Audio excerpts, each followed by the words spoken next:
ونستعينه ونستهديه ونستغفره ونؤمن به ونتوكل عليه ونعوذ بالله من شرور أنفسنا ومن سيئات أعمالنا. يهده الله فلا مضل له ومن يضلل فلن تجد له وليا مرشدا.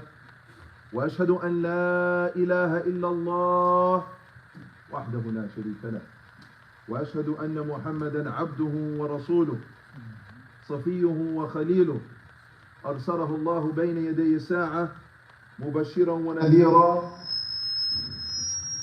وداعيا إلى الله بإذنه وسراجا منيرا.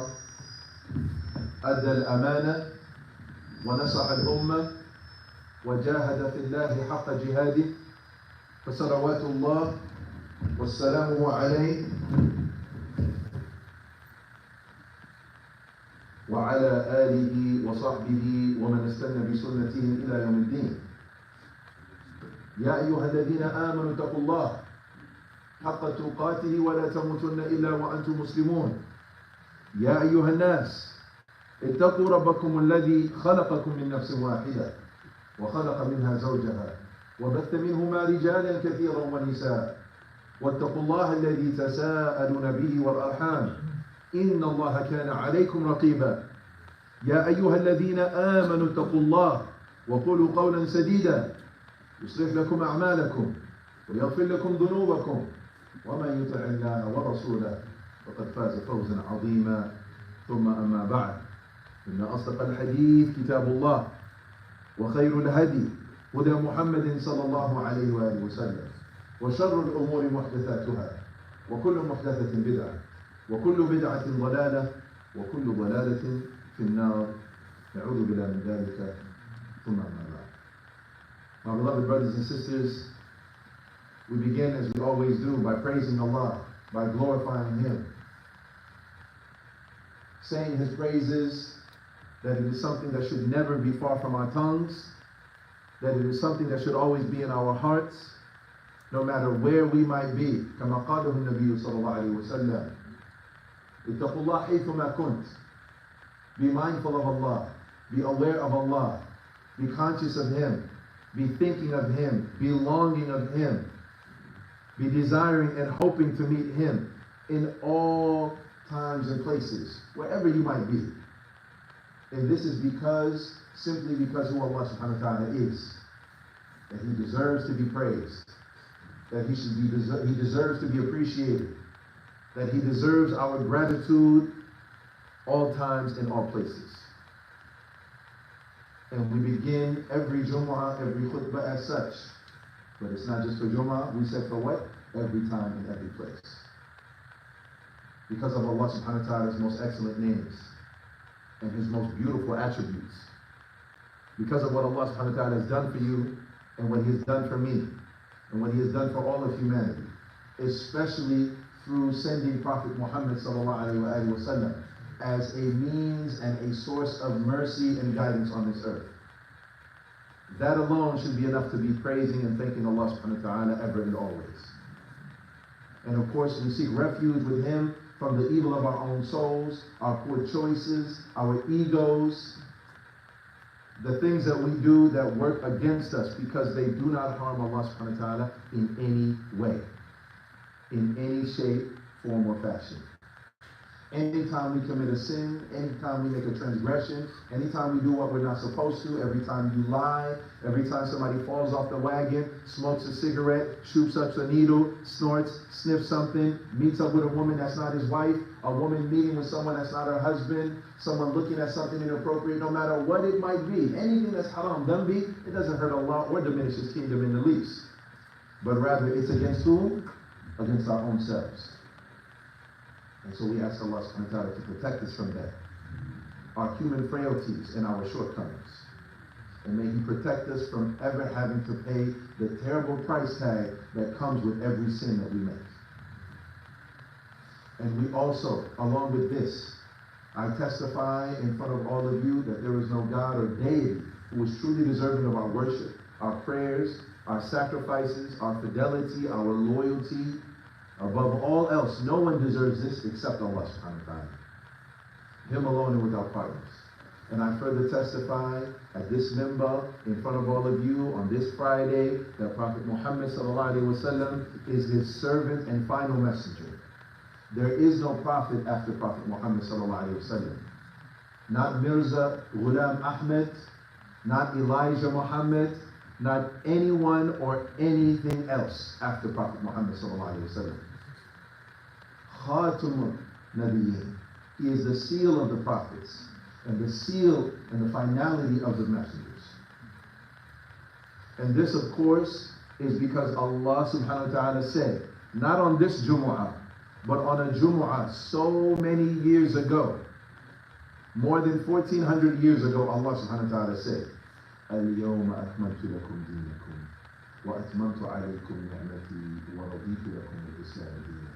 He said, on this day, on the day of Arafah, speaking to the Prophet Muhammad ﷺ, and by the extension, every other follower of him, that on that day he had perfected the religion of Islam.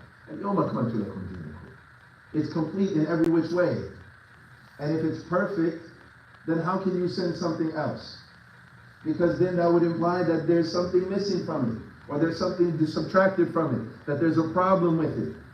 Not the message itself, but the handling of it, the dissemination of it, the sharing of it, as is what happened with the Jews. There is nothing wrong with the message that Allah subhanahu wa ta'ala sent with the Jews, but their preserving of it and the integrity of the message, their passing on the message, and their sharing the message, there was a problem with that.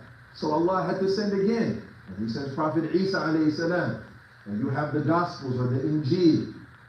And again, it is not Isa alayhi salam that there is any problem with. It is not the message that Isa alayhi salam that he brought, Prophet Jesus, peace be upon him, but rather the lack of integrity of the later followers who did not maintain the integrity of the message and they subtracted from it or added from it whatever might profit them. At the end of the day, there's a deficiency now. And so Allah subhanahu wa ta'ala sent Prophet Muhammad sallallahu alayhi wa sallam, and he said, after this, there will be nothing else. I will preserve and protect this. As Allah subhanahu wa ta'ala said, Inna nahnu nazzalna dhikr wa inna lahu lahafidhun. Allah said, I am the one who set down this remembrance, and I am taking charge and responsibility in preserving and protecting it. Allah took that charge and responsibility on himself. So khalas, after that, there is no need for another messenger. There is no need for another way. There is no need for another minhaj. That is it. Prophet Muhammad sallallahu alayhi wa sallam, what is sent. And of course, the Prophet alayhi salatu wasalam, he did convey the message as Allah subhanahu wa ta'ala laid that responsibility on his shoulders in the most perfect manner and excellent of ways. That he fought and he strove and he struggled. There is nothing that is good except that he showed his ummah, that he taught them, that he exemplified whatever it is that he taught him. As his wife Aisha radiallahu ta'ala anha said, when they inquired simply about the morals, the values, and the character of the Prophet ﷺ, she said, khuluquhu al-Qur'an. The manners, the way, the Prophet ﷺ is a walking, talking Qur'an, everything about him. And so, of course, if he's the best example, that means all you have to do is follow him. There's nothing left out.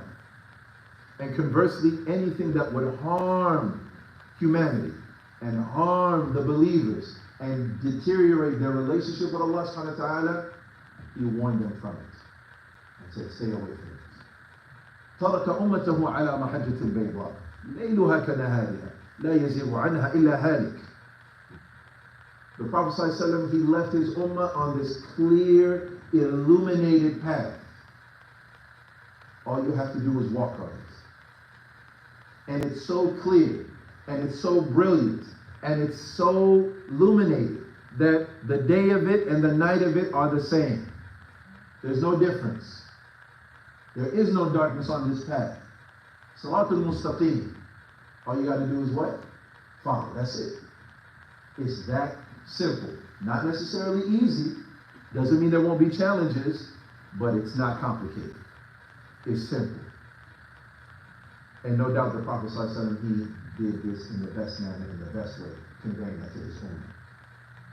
O you who believe, I remind you and I exhort you to be mindful of Allah subhanahu wa ta'ala, to be conscious and aware of Him. And don't you dare die except in a state of submission to the will of Allah subhanahu wa ta'ala, which means what? Don't die except as a Muslim. And simply put, and put in another way, how can you ensure that you die as a Muslim? Especially when nobody knows when they're going to die. Or maybe I'm mistaken. Is there somebody here who knows? Maybe somebody has itinerary in their winter jacket or pocket or in their purse. None of us know. None of us know when we will breathe our last. So then how do you ensure that command of Allah subhanahu wa ta'ala, وَلَا تَمُوتُنَّ إِلَّا وَأَنْتُمْ مُسْلِمُونَ? It's simple. That means you have to live every day as a Muslim. You have to live every moment as a Muslim. Every day, every month, every year, every moment to moment, every choice that you have to make. You do so as a Muslim, so that when the angel of death comes knocking, because there is no delay, there is no ta'jeel, there is no next week, there is no can you come back, can we reschedule, even if he doesn't know when. But if you live every moment as a Muslim, when he does come, perhaps, inshallah, you will leave this world as a Muslim. May Allah subhanahu wa ta'ala allow us all to do so. Ya Rabbil Alameen. Allahumma ameen. And in that vein, brothers and sisters, today I want to remind you on this Jumu'ah that that is ultimately a reality. That we are all moving day by day, moment by moment, closer to the inevitable, yani to the grave. Imam Hassan al-Basri, rahimahullah, this luminary scholar from amongst the Tabi'een, he said, Ya Ibn Adam, he said, you are nothing but merely a collection of days. And he said, and if a day passes, إِذَا ذَهَبَ يَوْمٌ ذَهَبَ بَعْدُ. If a day passes by, then a piece of you has gone by.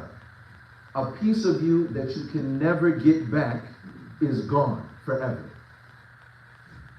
And that is telling us the preciousness of time, the importance of time, how you value it, how you treat it, what you do with your time, what do you prioritize with your time. This is what we're learning from the statement of Al-Hasan al-Basri. And I want to share with you, brothers and sisters, from the timeless words of the Prophet alayhi salatu wasalam, our beloved, our teacher, our guide, our mentor, the chosen one, Mukhtar, the perspective that he tells us we should have in that regards, about priority. And this hadith that I want to share with you from his words are collected in Sahih Muslim, and it's narrated by Anas ibn Malik, radiyallahu ta'ala anhu. Anas ibn Malik, who was the servant of the Prophet ﷺ for 10 years. His mother, in her maternal wisdom, she took him at the age of 10 years old. Very critical time for young people, male and female. A time that is so important, that is so pivotal. And in her maternal wisdom, looking for an example and a mentor, and to have a manly figure in the life of her son, she took him, thinking, how can I ensure that he will always have a manly figure in his life? Someone to look up to, someone to revere, someone to emulate, someone to try to follow. And she took him and she gave him to the Prophet Muhammad sallallahu alaihi wasallam, her son. And she said, this young man will be like a servant to you. That he will be what? A servant to you. And he used to run the errands of the Prophet sallallahu alaihi wasallam. And if he needs to make wudu, he'll bring him his water. If he needs to go send a message, he'll tell Anas to go take care of that message, go relay that, run little errands for him. That's what he would do. And he was there in the presence of the Prophet sallallahu alaihi wasallam for 10 years in that capacity. And in doing so, he became one of those who are known as the Mukathirina bil-Riwayah. He narrated an exorbitant amount of ahadith of the Prophet Muhammad sallallahu alaihi wasallam. More than 2,000 some odd ahadith. So that means, right, the mother in her choice in making sure that her son has a good man that he can follow, a good presence in his life. No doubt he benefited from that for sure. Because even Abu Bakr didn't narrate as many hadith as him. Umar ibn Khattab didn't narrate as many hadith as him. And of course, if he's narrating those hadith, no doubt he's practicing and implementing those things from amongst the Sahaba, for sure.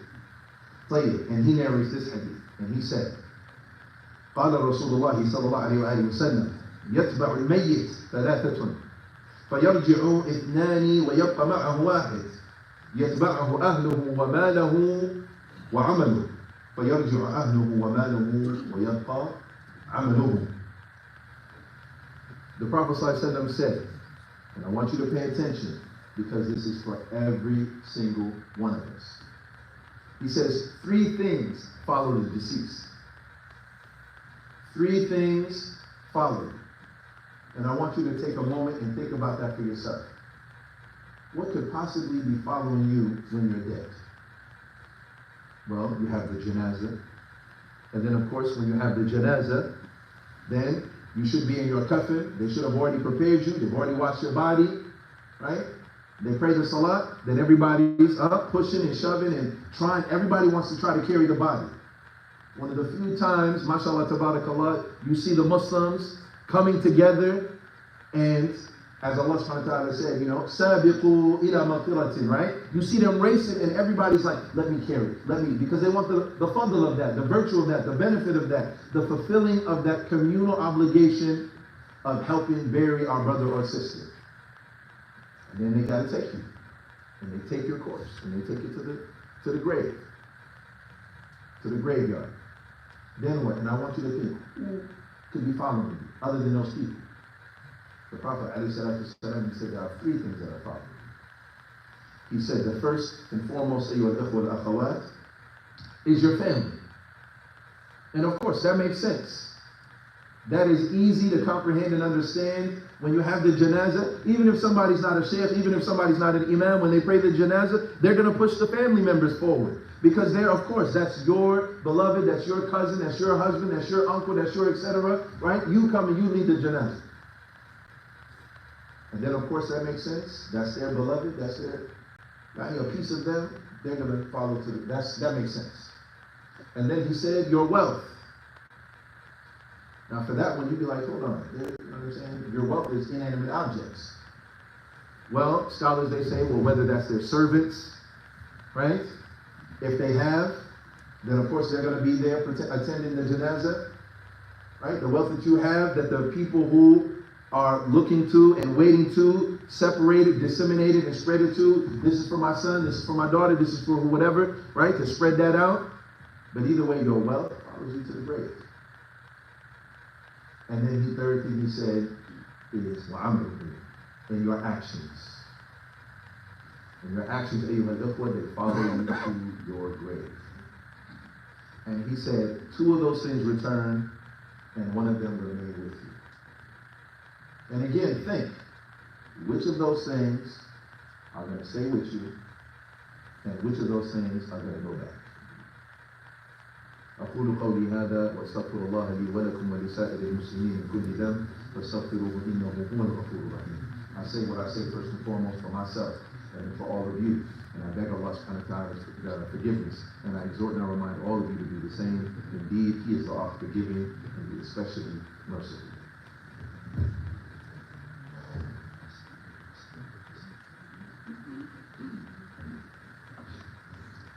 الحمد لله وحده وكفاه وصلى الله وسلم على نبينا محمد عليه أفضل الصلاة وأتم التسليم ثم أما بعد. Brothers, inshallah, if you can, please move forward, inshallah ta'ala.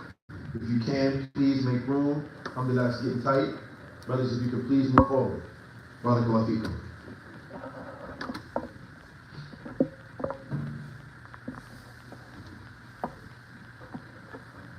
So, أيها الإخوة, the reality is that we're all going to that destination. And we got 3 things that are following us.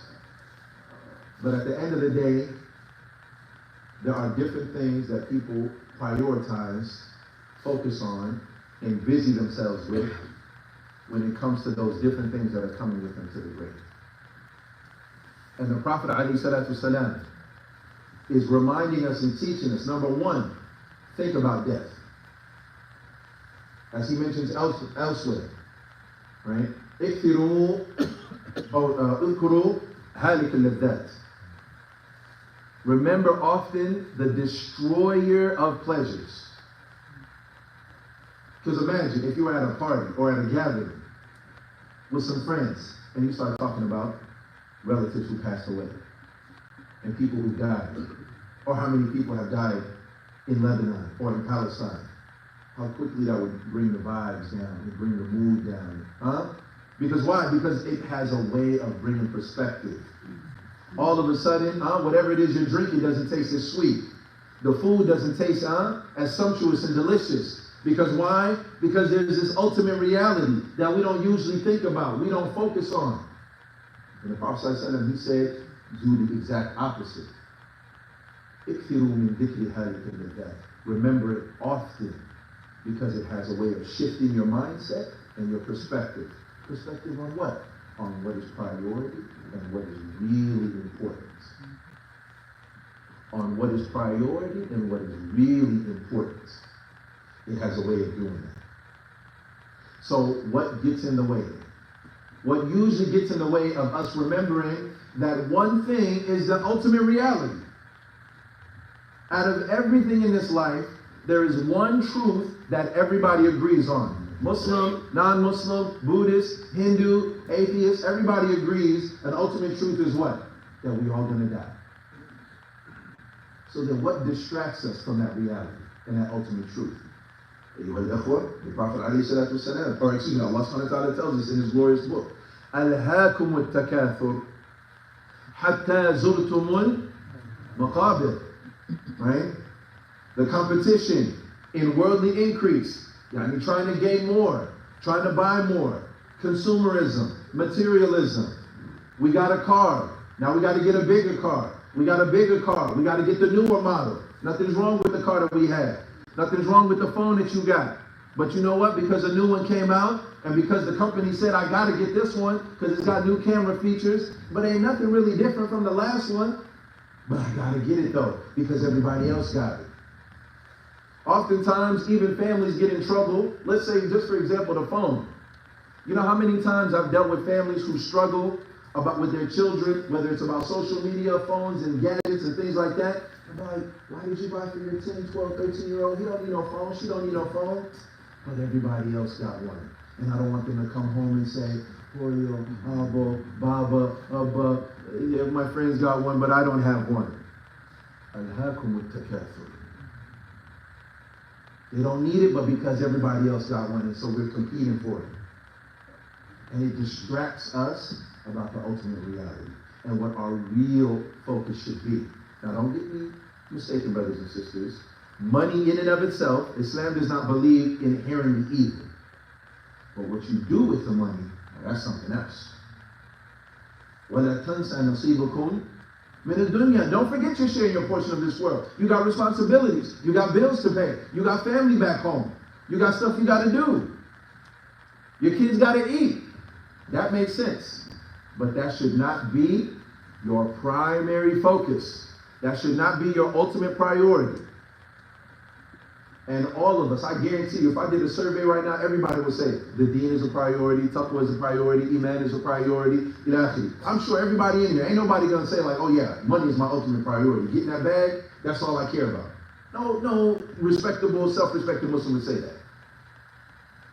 But you know what though? No matter what you say, what you give your time to, and what you put in your effort, and what you make room for in your life, that's going to show what is priority for you. Not what you simply say. Because all of us have good intentions, inshallah ta'ala. All of us, we mean well. Many of us, we mean well.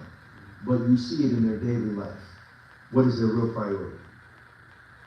Do they care whether or not, for example, if their kids go to weekend school or not, learn the Quran or not, pray or not, wear hijab or not, come to the masjid or not? So many families don't even bother asking. Your son is in high school. They don't even think like, okay, he's baligh now. He's reached puberty. They don't even ask, do you pray at school, son? Do you pray at school, daughter? But I guarantee you, every single parent will be like, did you do your homework? Did you make sure that you did the test? Did you study? Did you da-da-da-da? Right? And so now, what's the messaging that that kid's going to get? This one is important. And this other one. And look, if he's baligh, what is it wajib for him or her, or for him to be doing? Especially the boys. It's wajib for them to do the Jumu'ah. Let alone the Salah.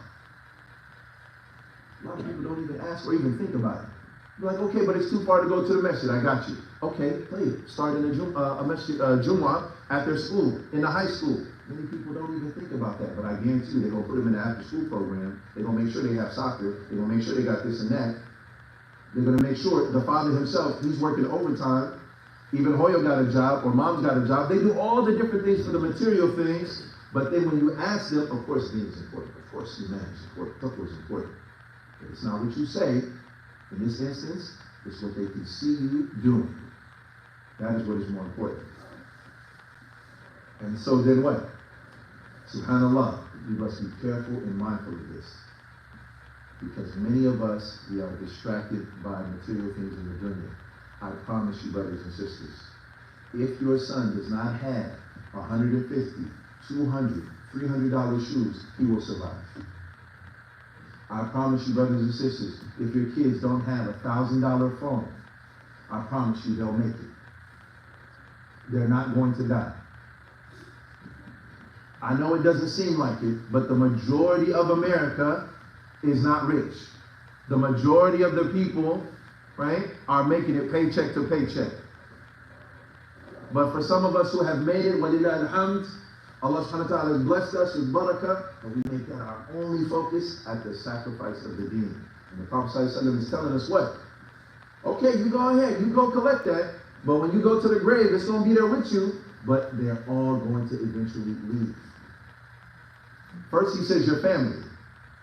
Your family, they have to. They're going to shed tears. They're going to be standing over your grave. They're going to be lamenting, right? And that's if they have good adab and etiquette. And I'm sure some of y'all, you've come to the maqabir and you'll even see people laughing and joking and talking in the presence of dead people. وَلَا حَوْلَ وَلَا قُوَّةَ إِلَّا بِاللَّهِ. The bed rest that they are eventually going to have, you see people laughing and joking and be on their phone and stuff. وَلَا حَوْلَ وَلَا قُوَّةَ إِلَّا بِاللَّهِ. Okay, khalas. But the family members though, when they're shedding their tears, they're crying, difficult, but they eventually have to do what? They can't stay there all day. They can't set up camp. They got to go back and live life. If a husband passed away, now the wife got to think about what I'm going to do with these kids. How I'm going to provide for them. How I'm going to take care of them. If it's the husband, he's thinking, okay, what do I got to do? My wife, she passed away. What I'm going to do? They got to keep doing what? They got to move on. So they're not going to stay with you at the grave. And the same with the wealth. It's not going to stay with you at the grave. But what is the thing that's going to stay with you at the grave? The Prophet says, Amaluhu, your actions. Your actions, for better or worse. So if they are good actions, the Prophet ﷺ, he teaches us, your righteous actions, Allah subhanahu wa ta'ala, Wallahu bihi alim, how so? He will take your actions and make them into the form of a person. So that when you cross over into the grave, if they were good, righteous actions, that is what you prioritize, Allah, the deen, your iman, your taqwa, then you will have this beautiful, handsome man to come and stay with you. And you will ask, who are you while you're in the grave? Who is this person coming to stay with me? You look like you come with glad tidings. Say, I'm your righteous actions that you used to do in this life, in the past life. And I'm here to keep you company so you don't have to be all alone in this grave. And I'm going to chill and I'm going to wait with you until you're with. And then that person is given furnishing and clothing from paradise. They're allowed a window to see their address, where they live in paradise. That's where you're going to be at, inshallah. And their grave is made expensive for them, and now they're only in anticipation and waiting for the day of judgment to come. They're happy, they're waiting, they're hoping it comes as soon as possible. And then conversely, the opposite. Person who prioritized the dunya, prioritized material things over their deen, over their iman, over what is really important, even over their family maybe, will come this ugly, disfigured, foul stench person will come. And they'll look at them and they'll say, you seem to come with nothing but bad news. He says, I'm your bad deeds that you were busy with in the dunya. And I'm here to keep you company until the day of judgment. And that person will be given clothing and furnishings from the hellfire. And they will be shown two things also. They will be shown the place in the hellfire where they will reside. And to add to the punishment of the grave, they will be shown the place in paradise that they would have resided in if they had made better choices. To show them what they're missing, to make it sting and to burn that much more. And then they will be hoping that they never have to wait for the day of judgment to come. وَعِيَاذُ بِاللَّهِ. This is why, brothers and sisters, this is why two things that I want to finish with. The Prophet, Allah subhanahu wa ta'ala, and the statement of the Prophet said. He says, مَا يَنْفَعُ مَالٌ وَلَا بَنُونَ إِلَّا مَنْ أَتَى اللَّهَ بِقَلْبٍ سَلِيمٍ. Your money, your wealth, and your children will not avail you. They will not benefit you. Now, the caveat here is the way that they will benefit you is if they kept you busy in the obedience of Allah subhanahu wa ta'ala. If you use that money for good causes, to give in charity, to take care of your responsibilities, paying your bills, looking after your family as you should, you do those things and you're busy with that, with your money to do those things, that will benefit you. And your children, as the Prophet ﷺ taught us in another hadith, he said there are three things that will benefit you when you die. Sadaqah Jariyah, everybody knows that. You hear it every fundraiser. And what is the other thing? Waladun Salih, a righteous child. That does what? That makes dua for you in the grave. But that means what? That means you raised them a certain way. That means you taught them a certain way. That means they saw practically from you what you prioritize in life. And because of that, when you pass, Allahumma firlahum, Allahumma arhamhum, kama rabbayani saghira. Then you they'll make that dua for you when you're gone. But that means you did practically what? That you showed them what priorities in this life were. But Allah subhanahu wa ta'ala says, if that's not the case, nothing is going to benefit you except a clean, pure heart. And of course the Prophet alayhi salatu wasalam, he teaches us. إِنَّ اللَّهَ لَا يَنْظُرُ إِلَىٰ صُورِكُمْ وَلَا أَجْسَامِكُمْ وَلَكِنَّ اللَّهَ يَنْظُرُ إِلَىٰ قُلُوبِكُمْ وَأَعْمَالِكُمْ. Allah subhanahu wa ta'ala does not look at your shapes, your size, or your form. He doesn't care how big or small your nose is. He doesn't care about the texture of your hair, the complexion of your skin, because those are his doing anyways. Why would he judge you based on something he did? That don't make no sense. هذا غير معقول. هذا غير منطقي. Allah subhanahu wa ta'ala rather judges you based on what is in your heart, your beliefs, what you value, what you prioritize, your aqidah, and your actions. What you do practice. It's not enough to want to do good. It's not enough to say that I want to do good. But you have to do good. And prioritizing the good. May Allah subhanahu wa ta'ala allow us to be of those who prioritize him over all else in the way of his Prophet Muhammad sallallahu alayhi wa sallam. Allahumma salli wa sallam ala Muhammad wa ala ali Muhammad kama sallaita ala Ibrahim wa ala ali Ibrahim innaka hamidun majid. Allahumma barik ala Muhammad wa ala ali Muhammad kama barakta ala Ibrahim wa ala ali Ibrahim innaka hamidun majid. اللهم آت نفوسنا تقواها وزكيها أنت خير من زكاها وأنت وليها ومولاها يا رب العالمين. اللهم أرنا الحق حقا وارزقنا اتباعه. اللهم أرنا الباطل باطلا وارزقنا اجتنابه. Oh Allah, show us the truth for what it is. Grant us the courage, the sincerity, and the truth for what it is, and grant us the courage and sincerity to follow it, to defend it, and to fight against those who would fight against it. And we ask you to show us falsehood for what it is, and to grant us the strength, the courage, and the sincerity to stand up against falsehood, to fight against it, and to fight those who would try to spread falsehood. Ya Rabbal Alameen. Innahu waliyyu dhalika qadirun alayhi wa aqimus salat.